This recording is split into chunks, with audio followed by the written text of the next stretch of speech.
All right, so let's get started. So we're in Exodus. Tyler left off with in Exodus chapter 17 with verse 7. So we're going to pick up in verse 8. We're just going to kind of hit the highlights of verses 8 through 16. So, Tyler last week taught on the manna that was provided from heaven, and also the Lord providing water for the Israelites to drink. So now it kind of takes a hard turn here for a few verses and talks about a battle that the Israelites come into. And so this is the first battle since they have come out of Egypt. And so there's some things that we could take out of this that I think are noteworthy. So first, the battle is with Amalek, who is the grandson of Esau. So that they're crossing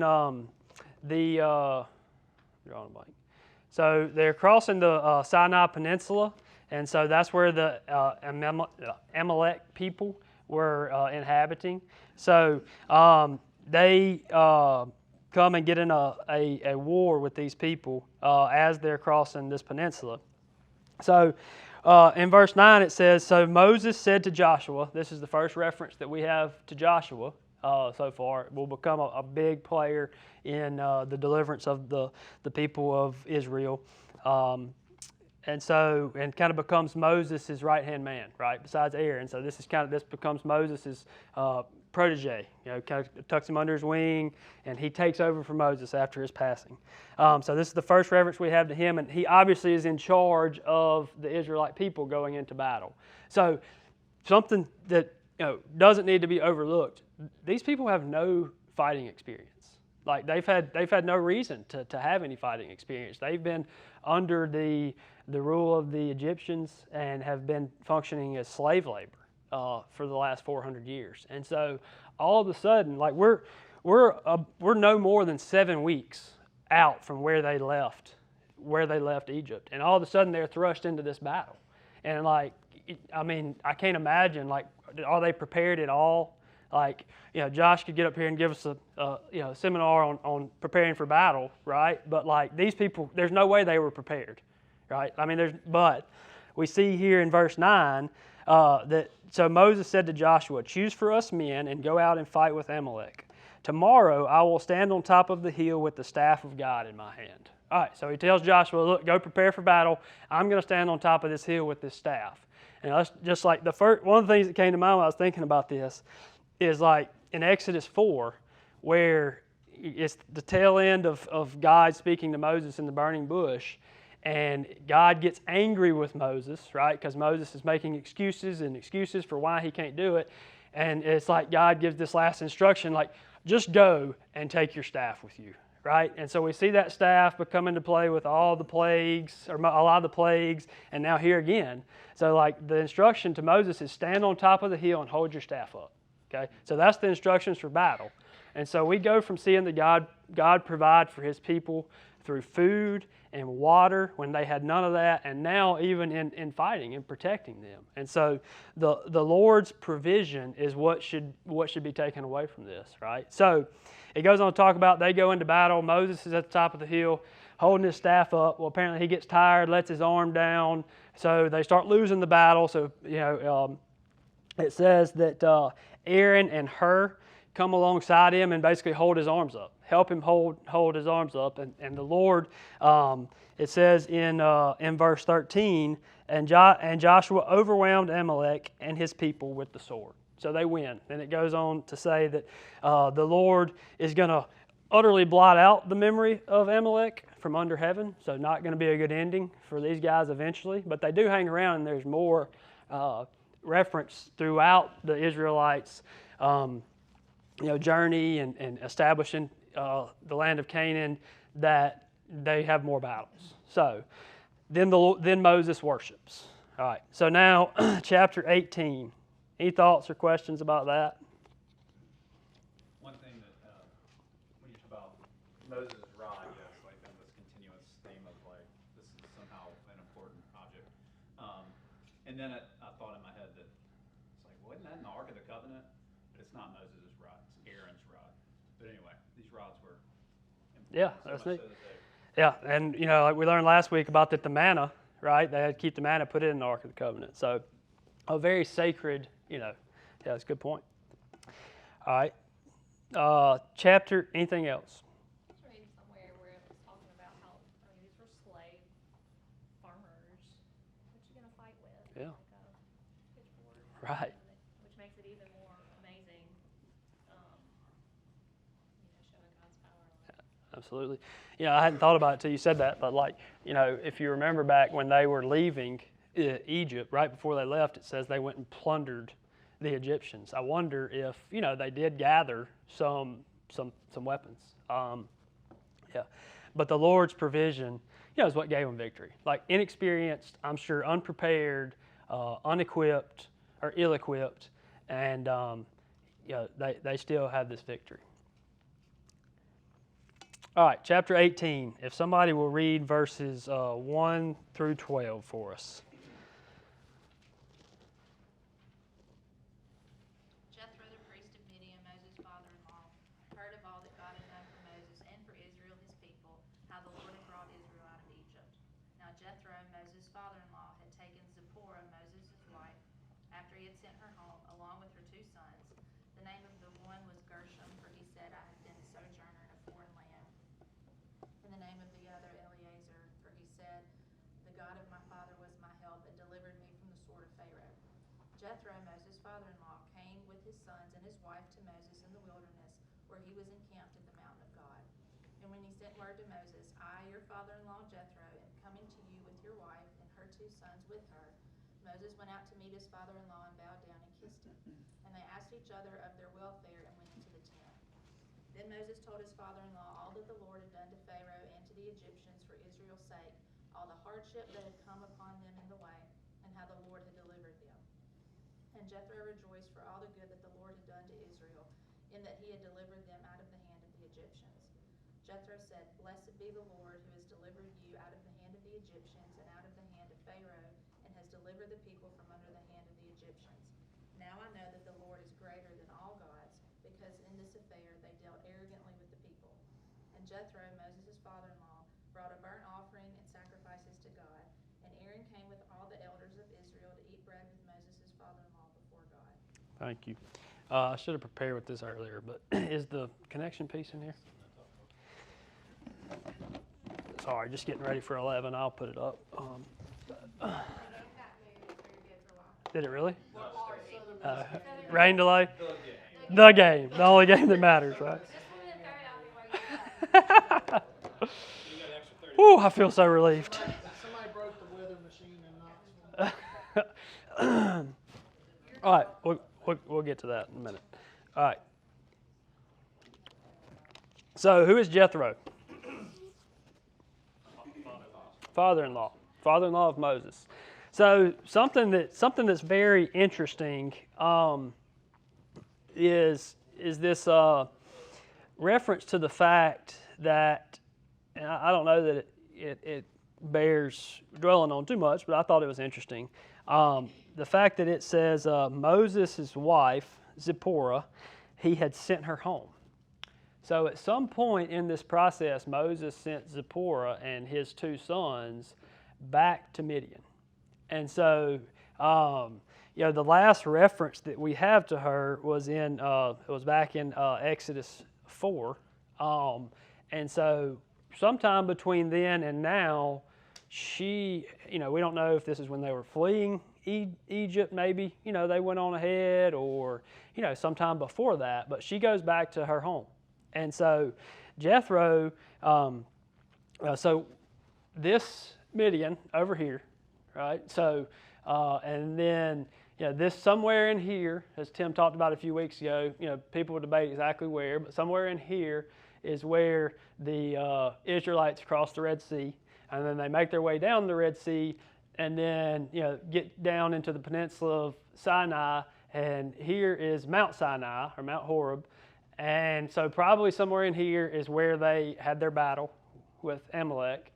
And so, Jethro and Zipporah and the two sons make their way back to Mount Sinai and meet up with Moses and the Israelites. Okay, and so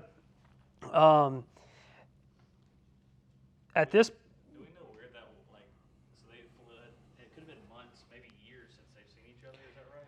We don't, nobody really knows for sure. The last reference was this, her in Exodus 4, and here we are. This is the next time she's mentioned. It doesn't mention that Moses sent her back to her homeland at any point. So could have been. We don't know. But Moses and his father-in-law Jethro meet up, and they, basically catching up. Right, so it says they go, that Moses went out to meet his father-in-law and bowed down and kissed him. They asked each other of their welfare and went into the tent. So just like you would do with one of your family members, you hadn't seen them in a while. How you doing? Doing good. And then they go into the tent, which is noteworthy to talk. And so one thing, at this point, God's people are elect, right? They're the Jewish people. Okay, so Jethro would be a Gentile. Right, in the way we look at things in the New Testament. So he is not one of God's chosen people necessarily. His daughter would be, right? So we see them go in, and Moses tells in verse 8, it says, "Then Moses told his father-in-law all that the Lord had done to Pharaoh and the Egyptians for Israel's sake, all the hardship that had come upon them in the way, and how the Lord had delivered them. And Jethro rejoiced for all the good that the Lord had done to Israel, in that he had delivered them out of the hands of the Egyptians." So Jethro believes, right? Whether he did before this point or he hears what, but he believes in the Lord of the Israelites, in Yahweh. And so he says here, you see in verse 10, it says, Jethro said, "Blessed be the Lord," capital L, capital O, capital R, capital D. And so we know what that's a reference to. That's a reference to Yahweh, or YHWH. And so he says, "Blessed be this God." He praises him. And so one thing that a lot of commentary mentioned is you have in verse 12. This is not a quote from Jethro, but it says, "And Jethro, Moses' father-in-law, brought a burnt offering and sacrifices to God." So the Hebrew word for that word God there is Elohim. And so that would most likely typically be the way that Jethro would have referred to God, right? But after hearing this, he refers to him in his worship to him as Yahweh, the God of the Israelites. I am. And so we see Jethro, believes. He believes in what he has heard, whether he heard about it before, whether he's just hearing about it from Moses, whether Zipporah was sent when the Israelites started departing from Egypt, and Zipporah told him about some of these plagues and things she had seen, but he's worshiping. And so they take the time, Moses and his father-in-law take the time to go and sacrifice and to worship Yahweh. Any other thoughts on that or questions? Yeah, which that would have been a pretty powerful transition, because he was a priest, beforehand of what, deity, I'm not sure, but he's devoted himself to another, worship of another God. That's a great point. Yeah, so he is the priest of Midian. Jethro is the priest of Midian and was the priest of Midian. This is not something new. He was the priest of Midian whenever Moses went. So the way that Moses ended up in Midian was he killed the Egyptian that was wrongfully treating the Israelite, and somebody finds out the next day. And so he gets scared and he flees and he goes to Midian, and then he's at the well, and Jethro's daughter Zipporah comes and he treats her well, and she goes back, and Jethro's like, "Bring this man to us. We need to know this man." And then he ends up marrying Zipporah and having 2 kids. And so to Andrew's good point, Midian from what we know most likely served a lot of little g gods. And so if Jethro was the priest of Midian, then he's obviously he's had a religious background, but he is now worshiping the God, the I Am.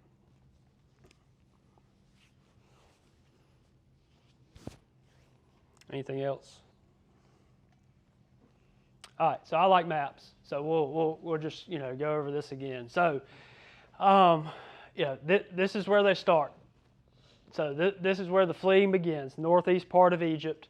They come down, and they get cornered up against the Red Sea. God parts the Red Sea. They cross, and they make this journey down. And here we are at Mount Sinai, 7 weeks ish. And we'll see in chapter 19 it references that. So battle. They're here. Here comes Jethro and Zipporah. They're two boys, and they come and they meet up with them here. So this is going to be the site of the next all the way through chapter 40 of Exodus. This is where we're going to be, right here at Mount Sinai. Okay. So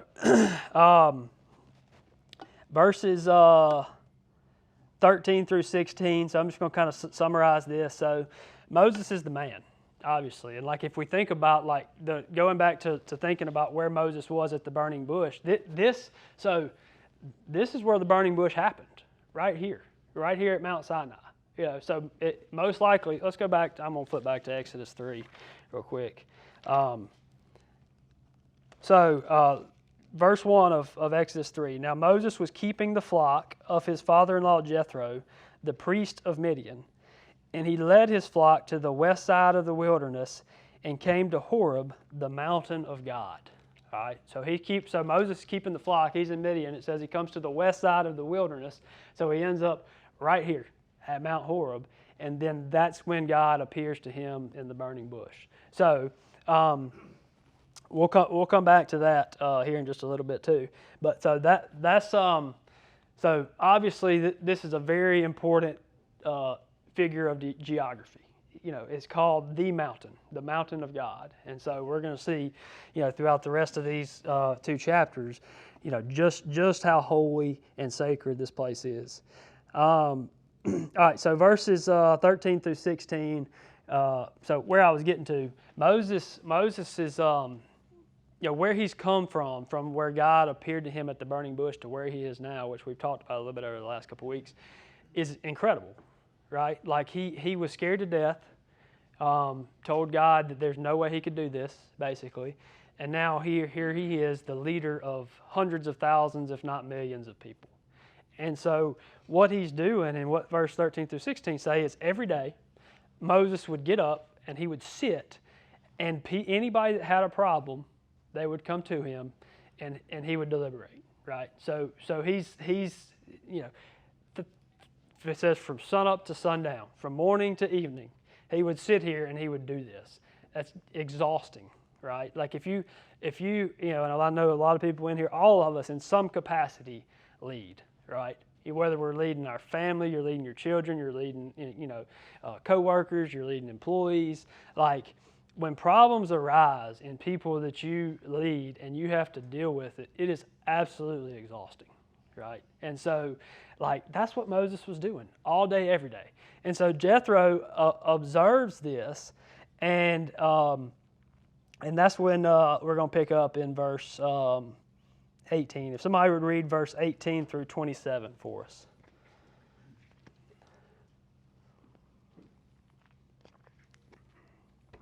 You and the people with you will certainly wear yourselves out. The thing is too heavy for you. You are not able to do it alone. Now obey my voice. I will give you advice, and God with you, and God be with you. You shall represent the people before God and bring their cases to God. And you shall warn them about the statutes and the laws, and make them know the way in which they must walk and what they must do. Moreover, look for able men from all the people, men who fear God, who are trustworthy and hate a bribe, and place such men over the people as chiefs of thousands, of hundreds, of fifties, and of tens. And let them judge the people at all times. Every great matter they shall bring to you, but any small matter they shall decide themselves. So it will be easier for you, and they will bear the burden with you. If you do this, God will direct you. You will be able to endure, and all these people also will go to their place in peace. If you go through verse 27, if you don't mind, Keith. So Moses listened to the voice of his father-in-law and did it all that he said. Moses chose able men out of all Israel and made them heads over the people, chiefs of thousands, of hundreds, of fifties, and of tens. And they judged the people at all times. Any hard case they brought to Moses, but any small matter they decided themselves. Then Moses let his father-in-law depart and went away to his own country. Okay. So, obviously there is a great deal of respect in Moses' relationship with his father-in-law. Like, he obviously respects Jethro. And so, and Jethro obviously, seems to be a wise man. And so Jethro observes what Moses is doing, and his response in verse 18 is, "You and the people with you will certainly wear yourselves out, for this thing is too heavy for you. You are not able to do it alone." So, like this passage, what we just read, is something that, if you read in much on leadership, especially Christian leadership, this is a passage that's going to get brought up. It's something that people go back and they reference. It comes back just a lot of wisdom and delegation, right? And so that's what Jethro is telling Moses to do. He's like, look, man, you can't do this. You're going to absolutely wear yourself out. And so, a little sidebar, like, if that's you right now, like if you're trying to do it all, and I'm talking, to myself in some ways, but you got to delegate. But we have to be careful who we delegate to. And so that's what Jethro is about to say. He's about to say in verse 21, he says, "Moreover, look for able men from all the people, men who fear God, are trustworthy, and hate a bribe." Okay, so there's the three cases he gives to Moses. He says, able men, so men that display, whether it be physical, mental, probably mostly physical and mental, I would say, ability to rule over people. So they're able. They fear God. They know who God is. They fear Him. It affects their life. They live their life in a way that they know who the supreme power is. And because of that, they're granted wisdom. It says in Proverbs that the fear of God is the beginning of wisdom. So, these men need to fear God. And they need to be trustworthy and hate a bribe. And I think about our day-to-day, that's something that really can be missing, amongst leaders. And it's something that, should be guarded against. And so trustworthy and hate a bribe. And then if we back up to verse 20, it says, "And you shall warn them about the statutes and the laws and make them known the way in which they must walk and what they must do." So it's Moses' responsibility to communicate these statutes and laws to these men, so that, maybe most importantly, the character of the men is important, but they have to know the law, right? They have to know the statutes. And so in Acts 6:3, and so there's a few references that, that's referenced in the New Testament. That's like the New Testament version of this in some way. So Acts 3, 1 Timothy 3, 1-7 is the qualifications of a deacon, and then Titus 1, 6-9 would be the qualifications of leaders in the church. And so Acts 6:3 is this qualification for elders, and it says, "Therefore, brothers, pick out from you among you 7 men of good repute, full of the Spirit and of wisdom, whom we will appoint this duty." And then perhaps most importantly about this, what Moses is about to embark on in verse 23, it says, "If you do this, God will direct you. You will be able to endure, and all this people also will go to their place in peace." Okay, so God ultimately is in control of this. so it's Moses' responsibility to follow these directions and to be careful to handle the law and statutes of the Lord through these people. And it says these men will be chiefs of thousands, of hundreds, of fifties, and of tens. And so basically what we see, this is the start of God is forming his nation, right? And so, scholars may differ, but we got anywhere from 600,000 to 2 million people that just left Egypt. And, right now they're all looking to Moses, and that's just not practical. Right? And so Jethro gives this advice. All right, here you go. Here's the structure of leadership. This is the way you put it into place. This is the way it's going to go. Some are going to rule thousands, some hundreds, some tens. There's going to be different hierarchy. You're the top of the pyramid. Any hard cases come back to you, but you've got to put this in place. You can't do this all by yourself. I'm going to direct you through it. Okay? So really neat, just thinking practically about the way that God's about to set up his nation. Any other thoughts or questions about that? Mm-hmm. Absolutely. And it was funny too. I mean, it seems like he was only there for just a couple of days. Yeah. He was gone, and he came in. Yeah. God turned his life around day one, and then day two he starts giving great advice, and then he's gone. It's Yep. like, I mean, Yep. Really neat. Yeah.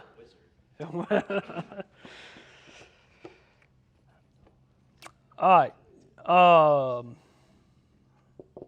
right. Chapter 19. So one thing that I think helped me when I was reading this, I don't know necessarily that 18 and sequentially moves right into 19. Like this first part of 19, might actually be referencing before Jethro gets there. If somebody will read verses 1 through 6 in chapter 19.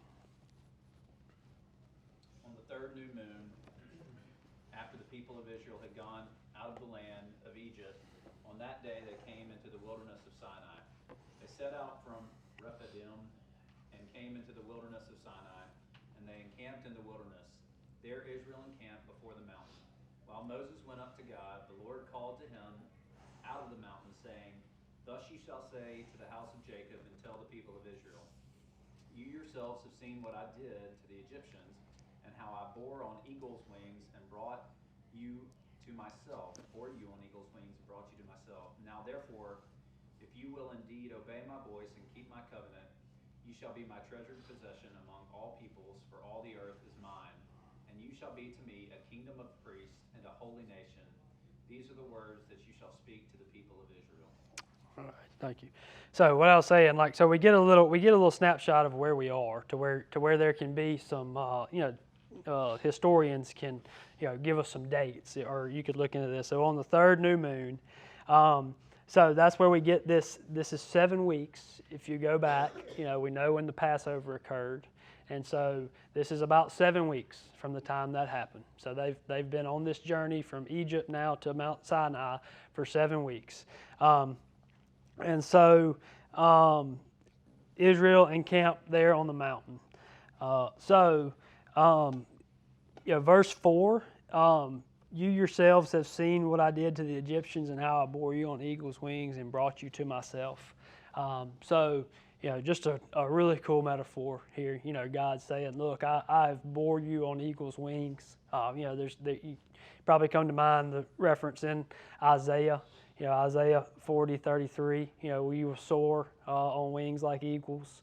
And so just this idea of protection, so maybe I knew this, but I was reminded in reading some things about this. But what that's a reference to is when baby eagles, everybody's seen eagles' nest. We got a lot of eagles in here, so y'all can probably describe this a lot better than I can. But they're usually at a high point, right? These nests, and so when the baby eagle gets ready to start to fly, they bail out of the nest, and they start trying to fly. And if they start failing, their mother comes and basically they just rest on their wings. And so that's how they learn to fly. And so that's what God is doing for his people. right? So they may be stumbling and falling, but they're this journey they've been soaring on eagle's wings and been brought to the Lord Himself. And so, in verse 5 and 6 here, we have something that some people would refer to as the Mosaic covenant.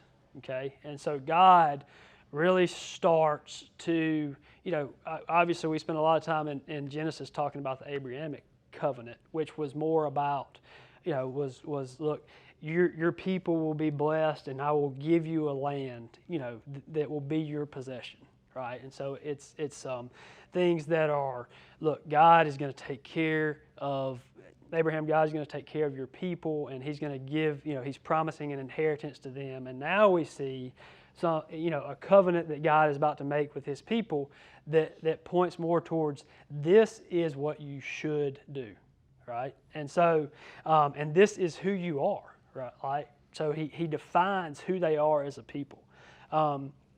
So in verse 5, it says, my treasured possession among all people, for all the earth is mine.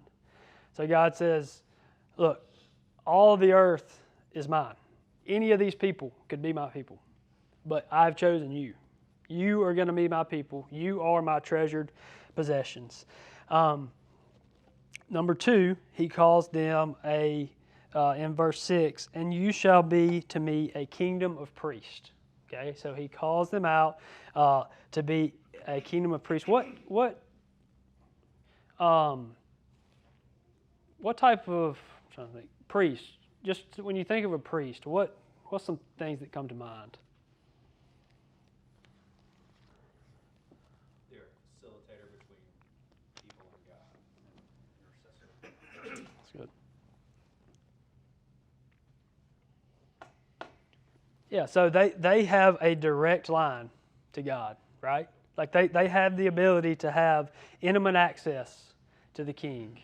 And so like when we think of our relationship with Christ, like, there's a guy named Vance Pittman. He's a pastor in Las Vegas, and he says all the time that our effectiveness as a leader and our effectiveness in God's kingdom rises and falls on our personal intimacy with Christ, right? And so, like, we are, and we're going to look here in just a little bit, a New Testament reference to this, but, like, we're priests as well, right? We have that ability to have this intimacy with God, but this starts with the Israelites. And so He says, look, you have the ability to know me. And then third, He calls them a holy nation. So they're set apart. And they also have the ability to become more and more like God in their holiness. So that's the three things of the covenant that God is making with them. But we kind of skipped over verse 20. We kind of skipped over verse 5. And so let's go back. It says, now therefore, if you will indeed obey my voice and keep my covenant, you shall be.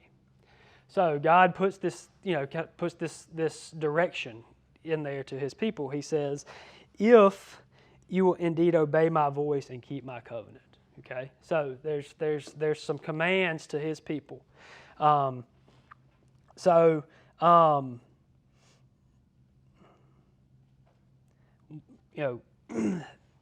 happens if the Israelites don't do this?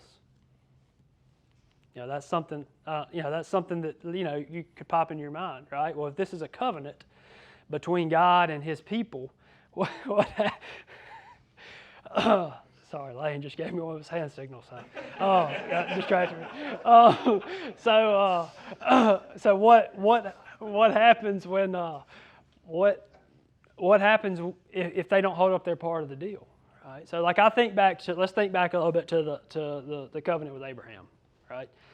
So God makes this covenant with him, and then as God is finalizing this covenant, and Abraham has a dream, falls into a deep sleep during the middle of this ritual, and what Abraham was supposed to do to hold up his part of the covenant, in this ritual, God comes and does himself, right? So technically, Abraham really doesn't even fulfill his part of the covenant in this ritual in Genesis that takes place. God fulfills it all himself. And so the foundation of this covenant is grace, okay? And so here's a quote from John Piper. It says, "The foundation of the covenant is grace. Therefore, when Exodus 19:5 says that Israel must obey God's voice and keep his covenant, it does not mean they must earn their blessings by working for God. It means they must keep themselves in an attitude to receive God's grace and mercy and forgiveness." And so God is obviously giving them a command, just as he does us, But this covenant is the foundation of this covenant, and it is bound through God's grace, right? Like, it is not on the shoulders of the Israelites to make this covenant happen. Their part of the covenant is to acknowledge and worship God, and for their, as Piper says here, it means they must keep themselves in an attitude to receive God's grace and mercy and forgiveness, okay? And so, like, I'm going to fast forward a little bit, and this is something that we'll get to in the next few weeks, but Exodus 34:6-7 says, "The Lord passed before him and proclaimed, the Lord, a God merciful and gracious, slow to anger and abounding in steadfast love and faithfulness, keeping steadfast love for thousands, forgiving iniquity and transgression and sin, but who will by no means clear the guilty, visiting the iniquity of the fathers on the children and the children's children to the third and fourth generation." So, God, a merciful and gracious, slow to anger, abounding in steadfast love and faithfulness, is our God and is the God of the Israelites, right? So what we'll see through, as we continue to study Exodus, we're going to see this ebb and flow, right? Like, the Israelites are, and sometimes they're going to keep these laws and commands and uphold their end of the covenant, and sometimes they're just going to absolutely blow it and bottom out, right? And so we see where they feel the repercussions of their decisions when they do that, right? But that by no means breaks this covenant, because God is the one that has established the covenant, and because of the grace of God, the covenant is going to continue. And so another quote from John Piper says, basically in this question of how does Israelites' unfaithfulness affect this covenant? It says, again, the answer lies in the future. Isaiah saw it most clearly and said, "All we like sheep have gone astray. We have turned everyone to his own way, and the Lord has laid on him the iniquity of us all." And that's Isaiah 53:6. How could a just God, under the Mosaic covenant, be so gracious and forgive so freely? Answer: He looked forward to the coming of his Son and the sacrifice that repairs all the injury done to God's honor through the disobedience of the elect. There could have been no covenant with Abraham, no covenant with Moses, and no new covenant without the coming of Jesus Christ. What was freely given under Moses was purchased by Christ. So, like, God, the only way these covenants can exist, and it says in Romans 3, I think verse 25 or 26, it says, "And God in his forbearance overlooked the sins that had been committed beforehand because of Jesus Christ." Because God, the only way these covenants can exist, and because God, and we're about to get into, like, we know Yahweh does not play around with unholiness. Like, he is holy, he is set apart, he is just, but because he could offer this grace to his people through these covenants because of what the covenant that was coming through Jesus Christ. Any thoughts, questions?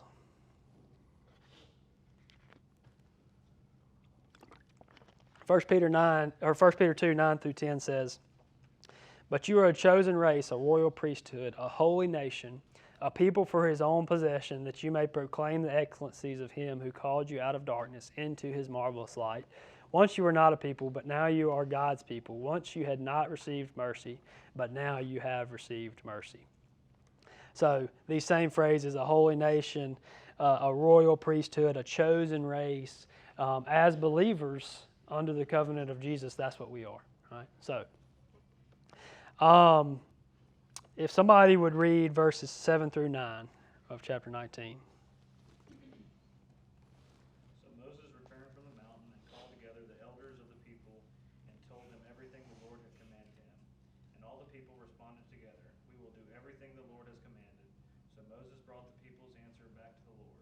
Then the Lord said to Moses, I will come to you in a thick cloud, Moses, so the people themselves can hear me when I speak with you. Then they will always trust you. Okay, thank you. So so Moses goes down and tells the people what God has just told him about the covenant. Their response is overwhelmingly, we're going to commit to this. It says, all the people, in verse 8, all the people answered together and said, all that the Lord has spoken, we will do. Okay? So their response is direct and simple, and they are committing to their part of the covenant. Okay? So this is God's response. And he says, behold, I'm coming to you in a thick cloud, that the people may hear when I speak with you, and may also believe you forever. So he's holding up his end of the deal, right, when he says, you guys are going to be preached. So he's like, I'm got to come and see y'all in a cloud. This mountain is about to be transformed. Okay, so verses 10 through 15, I'm going to read that. It says, the Lord said to Moses, go to the people and consecrate them today and tomorrow, and let them wash their garments and be ready for the third day. For on the third day the Lord will come down on Mount Sinai in the sight of all the people, and you shall set limits for the people all around, saying, take care not to go up into the mountain or touch the edge of it. Whoever touches the mountain shall be put to death. No hand shall touch him, but he shall be stoned or shot. Whether beast or man, he shall not live. When the trumpet sounds a long blast, they shall come up on the mountain. So Moses went down from the mountain to the people and consecrated the people. And they washed their garments, and he said to the people, be ready for the third day. Do not go near a woman. All right. So after this exchange between God and his people, he tells Moses to go tell the people to get ready. And they need 2 full days to get ready. Okay, and so they're to go and consecrate themselves. And so we see for maybe the first time, we see a lot of it in the Levitical law, right, where God has all these things in place for people to remain clean, but he gives instructions for his people to consecrate themselves because his presence is coming, right? And so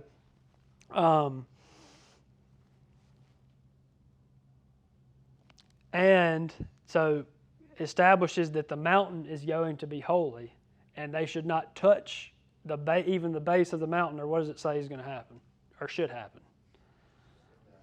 Stoned or shot, right? And so I think that I was thinking about this, and I thought it was interesting. Like, they could have died immediately, right, when they touched it. Like, God could have struck them down, but that's not the way this happened. It was the responsibility of the Israelites to follow these commands, and if one of them did not follow their commands, it was their responsibility to to govern themselves, right? So God says, look, one of your people don't do this, don't touch them. It says don't touch them, but they need to be shot or stoned, shot with an arrow or stoned. And so pretty grave, pretty direct commands there. All right, if somebody will read verse 16 through 20 for us. On the morning of the third day, there were thunders and lightnings and a thick cloud on the mountain and a very loud trumpet blast, so that all the people in the camp trembled. Then Moses brought the people out of the camp to meet God, and they took their stand at the foot of the mountain. Now Mount Sinai was wrapped in smoke because the Lord had descended upon it in fire. The smoke of it went up like the smoke of a kiln, and the whole mountain trembled greatly. And as the sound of the trumpet grew louder and louder, Moses spoke, and God answered him in thunder. The Lord came down on Mount Sinai to the top of the mountain, and the Lord called Moses to the top of the mountain, and Moses went up. All right, thank you. All right, so we see God's manifest presence come on the mountain. Okay, and so this is just some of the things I jotted down. This is what came with his presence. Thunder and lightning, a thick cloud, the people trembled, so they were scared to death, as I would have been. Fire and smoke, the ground shook, the mountain trembled. There was this sound of the trumpet, and when this trumpet continued to grow and grow, then Moses finally responds, audibly, and God's response back is, and he answered through thunder. Okay, so like if you could use, just allow your imagination to like think about what this looked like. I mean, just a glimpse of God's power in His presence becoming manifest on this mountain, and the people were scared to death, right? And so I'm going to read this. This is in Hebrews 12, and it's referring back to this. It says, "For you have not come to what may be touched, a blazing fire and darkness and gloom and tempest, and the sound of a trumpet, and a voice whose words made the hearers beg that no further messages be spoken to them, for they could not endure the order that was given. If even a beast touches the mountain, it shall be stoned. Indeed, so terrifying was the sight that Moses said, I tremble with fear. And so that gives us a little bit more insight here in Hebrews. But like Moses had been, communicating with God now for years. But like in this instance, he sees the glory of God, and it says he trembles with fear. It's not just the people, it's not just the Israelites, but all of them.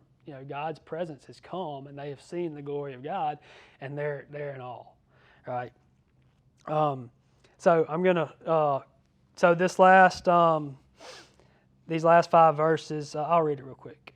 And the Lord said to Moses, "Go down and warn the people, lest they break through to the Lord to look, and many of them perish. Also let the priests who come near to the Lord consecrate themselves, lest the Lord break out against them." And Moses said to the Lord, "The people cannot come up to Mount Sinai, for you yourselves warned us, saying, set limits around the mountain and consecrate it." And the Lord said to him, "Go down and come up, bringing Aaron with you. But do not let the priests and the people break through to come to the Lord, lest he break out against them." So Moses went down and told the people. So Moses says to bring these priests up, God says to Moses, bring these priests up. They're like, no, no, we don't want any part of that. And so, just Moses and Aaron go back up. And so the people are obviously in awe of God. And I'm going to close by reading the rest of the passage in Hebrews 12, which we see how the Israelites respond here. They've made this covenant with God. They see, they see His glory, and they're in awe. They're fearful, and God's about to lay down the law. Literally, He's about to tell them what their law is. And so that's what we're going to get into for the next little bit, but the next few weeks in this class. But let me read this, because I think this kind of is a big takeaway for me, at least. How we should respond to this. And this is Exodus 12, starting in verse 25. "See that you do not refuse him who is speaking. For if they did not escape when they refused him who warned them on earth, much less will we escape if we reject him who warns from heaven. At that time his voice shook the earth, but now he has promised, yet once more I will shake not only the earth, but also the heavens." This phrase, "yet once more," indicates the removal of things that are shaken, that is, things that have been made, in order that the things that cannot be shaken may remain. "Therefore, let us be grateful for receiving a kingdom that cannot be shaken, and thus let us offer to God acceptable worship with reverence and awe, for our God is a consuming fire." So, that's, obviously the Israelites had their response. When we look at this, our response should be that we praise God because we have an inheritance that is unshakable. Right? There's things of this earth that says they're going to all shake again. They're going to go away. But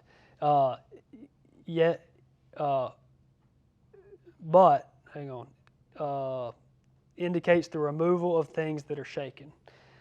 That is, the things that have been made, in order that the things that cannot be shaken may remain. So the things that cannot be shaken will remain, and that's the glory of God in His heavens, right? And so that's our inheritance. And so our God is an all-consuming fire, and He still is today. He may not come down on the mountain. He's not going to come down in your backyard, most likely, in fire this afternoon. But He still today is an all-consuming fire. Any thoughts or questions, rebukes?